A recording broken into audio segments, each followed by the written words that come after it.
وہ لڑکا جو 24 گھنٹے کے لیے غائب ہو گیا۔ ایک صبح پورا شہر حیران تھا۔ ایک 17 سالہ لڑکا اچانک غائب ہو گیا، نہ کوئی اغوا، نہ کوئی خط، نہ کوئی سراغ۔ لیکن 24 گھنٹے بعد جب وہ واپس آیا تو اس نے ایسی بات بتائی جس پر کسی نے یقین نہیں کیا۔ کراچی کے ایک عام سے محلے میں احمد نام کا لڑکا رہتا تھا۔ وہ عام بچوں کی طرح اسکول جاتا، دوستوں کے ساتھ کھیلتا اور موبائل استعمال کرتا۔ ایک رات تقریباً 2 بجے اس کی آنکھ کھلی۔ اس نے کھڑکی کے باہر ایک عجیب روشنی دیکھی۔ پہلے اسے لگا کسی گاڑی کی ہیڈ لائٹ ہو، لیکن روشنی مسلسل ایک ہی جگہ موجود تھی۔ احمد آہستہ آہستہ کھڑکی کے قریب گیا اور پھر اس نے جو دیکھا اس سے اس کے رونگٹے کھڑے ہو گئے۔ روشنی محلے کے پیچھے موجود ایک خالی میدان میں جا رہی تھی۔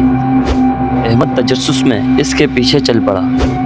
رات خاموش تھی، ہوائیں چل رہی تھیں، دور کتوں کے بھونکنے کی آواز آ رہی تھی۔ جیسے جیسے وہ آگے بڑھتا گیا روشنی تیز ہوتی گئی، پھر اچانک روشنی غائب ہو گئی، لیکن زمین پر ایک پرانا زنگ آلود صندوق پڑا ہوا تھا۔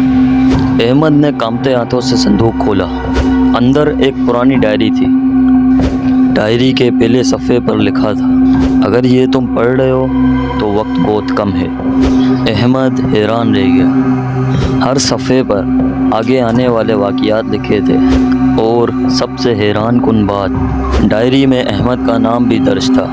ڈائری میں لکھا تھا، کل دوپہر 12:17 پر ایک واقعہ ہوگا۔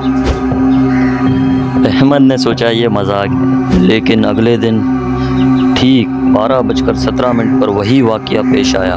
اب احمد کو یقین ہو گیا کہ یہ ڈائری مذاق نہیں۔ آخری صفحے پر صرف ایک جملہ لکھا تھا، آج رات تم غائب ہو جاؤ گے۔ رات 12 بجے اچانک پورے کمرے میں روشنی پھیل گئی۔ احمد چیخا اور پھر سب کچھ سیاہ پڑ گیا۔ جب اس نے آنکھ کھولی تو وہ ایک اجنبی جگہ پر تھا۔ وہاں گھڑیاں تھیں، لیکن مختلف وقت دکھا رہی تھیں، جیسے وقت خود ٹوٹ چکا ہو۔ 24 گھنٹے بعد احمد واپس اپنے کمرے میں تھا۔ سب لوگ اسے ڈھونڈ رہے تھے۔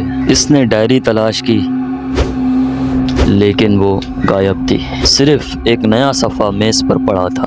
اس پر لکھا تھا، اب اگلا نمبر تمہارا نہیں، یہ کہانی سننے والے کا ہے۔ اگر احمد کی جگہ تم ہوتے تو تم اس ڈائری کو کھولتے یا نہیں؟ کمنٹ میں ضرور بتانا۔